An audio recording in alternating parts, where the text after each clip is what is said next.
ஆமா. யாரு யாரு? ராம்தாமான்னு சொல்லக்கூடியவங்க உடம்புல மூத்தவங்க, முன்னோடியே வளர்ந்தவங்க. பல கஷ்டங்கள் இன்பங்கள் துன்பங்கள் எல்லாம் பட்டு நீ பேர பிள்ளைங்களாம் நல்லா இருக்கணும், சொந்த பந்தமெல்லாம் நல்லா இருக்கணும், மரும மாப்பிள்ள பிள்ளைங்களாம் நல்லா இருக்கணும்னு மாயலோகத்துக்கு பூ பறிக்க போய்க்கிறாங்க. மாயனுக்கு தொண்டு செய்ய பூ பறிக்க போய்க்கிறாங்க, சிவனாருக்கு தொண்டு செய்ய பூ பறிக்க போய்க்கிறாங்க. அப்படிப்பட்ட அம்மா எப்படின்னு கேட்டா, உனக்கு பூ போட்டி அம்மா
ஒரு கொடியில் வளர்ந்தவங்க அம்மா, பிறந்தவங்க ஒரு கொடியில் வளர்ந்தவங்க, உன் கூட பிறந்தவங்க உன் கூட்டு பாரு உன்னவங்க. அம்மா அந்த அம்மா இல்லைன்னு, எங்க அம்மா அந்த அம்மா இல்லைன்னு அங்க தெருவார தேடினம்மா, அங்க தேவன் பாதி கண்டம்மா.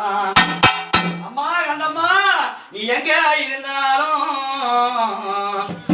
எங்க இருந்தாலும் இன்னர வேலையில 10 மேல எண்ணி வர வேணும், பக்கத்துல அடி இருக்க வேணும். அம்மா என் மாயனுக்கு பூ பறிக்க, அந்த மாயனுக்கு பூ பறிக்க நீங்க மாயலாக கண்டையாரா, உனக்கு சன இங்க இருக்க அம்மா. அம்மா உனக்கு மலையாரம் மயக்க வேணு, உனக்கு சேனையெல்லாம் இங்க இருக்க அம்மா, செடியார மயக்க வேணு. பிள்ளையெல்லாம் பேர மாறி தேடுற வேலையில எம்மா நீ அண்ணையா நீ இருந்து நீ பதிவிடக்கல் அருள்வாயம்மா.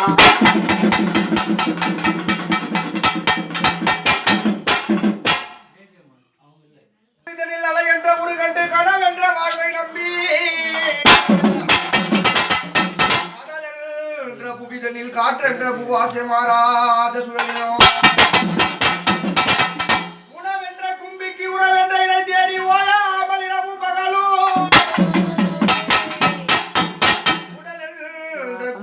உணவென்ற இறை தேடி ஓயாமல் இரவு பகலும் வந்த பாசங்களியால் தாவரம் பின்னலிட்டு நாள் கண்டார் ஐயா சீவா.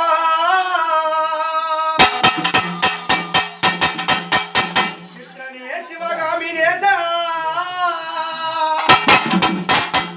சிற்றனே சிவகாமி நேசனே என ஈன்ற தில்லை வாழலாம்.